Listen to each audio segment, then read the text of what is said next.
ನಿನ್ನೆ ದಿನ ರಾಹುಲ್ ಗಾಂಧಿ ಅವರು ಅಮೆರಿಕಾದಲ್ಲಿ ಭಾರತಕ್ಕೆ ಅಪಮಾನ ಮಾಡತಕ್ಕಂಥ ರೀತಿಯಲ್ಲಿ ಮಾತನಾಡಿದ್ದಾರೆ.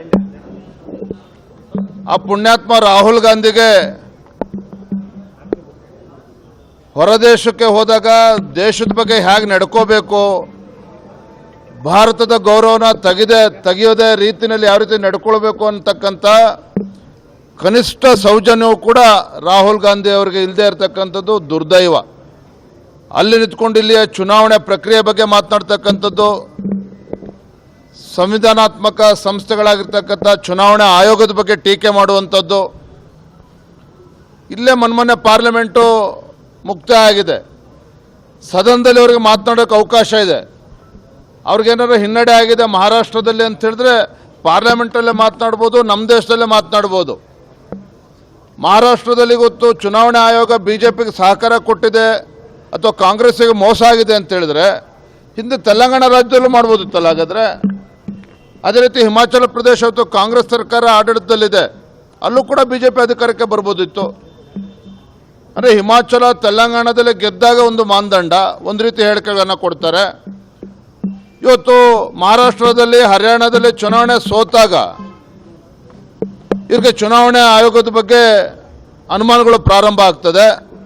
ಅದು ಹೋಗಿ ಅಮೆರಿಕದಲ್ಲಿ ನಿಂತ್ಕೊಂಡು ಮಾತನಾಡ್ತಕ್ಕಂಥದ್ದು ಮೂರ್ಖತನದ ಪರಮಾವಧಿ. ಇಂಥ ಒಂದು ಬೇಜವಾಬ್ದಾರಿ ವಿರೋಧ ಪಕ್ಷದ ನಾಯಕ ಒಬ್ಬ ಬೇಜವಾಬ್ದಾರಿ ರೀತಿಯಿಂದ ನಡ್ಕೊಳ್ತಾ ಇರ್ತಕ್ಕಂಥದ್ದು ನಿಜವಾಗ್ಲೂ ಕೂಡ ಸರಿಯಲ್ಲ. ಸಿದ್ದರಾಮಯ್ಯನವ್ರು ಏನು ಕ್ಲೀನ್ ಪೊಲಿಟಿಷಿಯನ್ ಅಂತ ಹೇಳ್ಕೊಳ್ತಾ ಇದ್ರು, ಮುಖ್ಯಮಂತ್ರಿ ಸಿದ್ದರಾಮಯ್ಯನವರು ಇವತ್ತು ಕ್ಲೀನ್ ಪೊಲಿಟಿಷಿಯನ್ ಅಲ್ಲ, ಕರಪ್ಟ್ ಪೊಲಿಟಿಷಿಯನ್ ಅಂತೇಳಿ ಇವತ್ತು ರಾಜ್ಯದ ಜನ ಅರ್ಥ ಮಾಡ್ಕೊಂಡಿದ್ದಾರೆ. ಒಂದು ಕ್ಯಾಬಿನೆಟ್ ಅಂತೂ ಜಾತಿ ಜನಗಣತಿ ಬಗ್ಗೆ ವಿಶೇಷವಾಗಿ ಏನೋ ತೀರ್ಮಾನನೇ ಮಾಡಿಬಿಡ್ತಾರೆ ಅಂಥೇಳಿ ವಿಶೇಷವಾದಂಥ ಕ್ಯಾಬಿನೆಟ್ ಕರೆದ್ರೂ ಸಹ ಅಲ್ಲೂ ಕೂಡ ತೀರ್ಮಾನ ಆಗಿಲ್ಲ. ಅದರ ಅರ್ಥ ಸಿದ್ದರಾಮಯ್ಯನವರು ಜಾತಿ ಜನಗಣತಿಯನ್ನು ಹಿಡ್ಕೊಂಡು ಆಡಳಿತ ಪಕ್ಷದಲ್ಲಿರ್ತಕ್ಕಂಥ ಯಾರು ಮುಖ್ಯಮಂತ್ರಿಗಳು ಆಕಾಂಕ್ಷಿಗಳಿದ್ದಾರೆ ಅವ್ರಿಗೂ ಕೂಡ ಬೆದರಿಸ್ತಾ ಇದ್ದಾರೆ, ವಿರೋಧ ಪಕ್ಷದವ್ರಿಗೂ ಕೂಡ ಬೆದರಿಸ್ತಕ್ಕಂಥ ತಂತ್ರ ಮಾಡ್ತಾ ಇದ್ದಾರೆ. ಈ ತಂತ್ರದ ಹಿಂದೆ ಕುತಂತ್ರ ಇದೆಯೇ ಹೊರತು ಆ ಸಮುದಾಯಗಳಿಗೆ ನ್ಯಾಯ ಕೊಡಬೇಕು ಅನ್ನೋ ಯಾವುದೋ ಒಂದು ಪ್ರಾಮಾಣಿಕ ಕಳಕಳಿ ಮುಖ್ಯಮಂತ್ರಿಗಳಲ್ಲಿ ಇಲ್ಲ. ಇದು ಸ್ಪಷ್ಟ.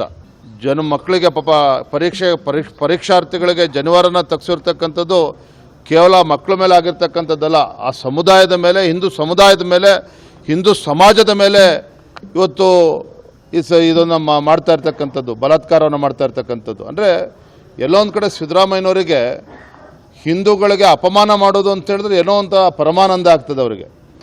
ಹಿಂದೂಗಳಿಗೆ ಅಪಮಾನ ಮಾಡಬೇಕು ಅಂತ ಹೇಳಿದ್ರೆ ಅವ್ರಿಗೆ ಭಾಳ ಸಂತೋಷ ಆಗ್ತದೆ. ಅಲ್ಪಸಂಖ್ಯಾತರ ಓಲೈಕೆ ಅಂತೂ ನಿರಂತರವಾಗಿ ಮಾಡ್ಕೊಂಡು ಬರ್ತಾ ಇದ್ದಾರೆ. ಇವೆಲ್ಲ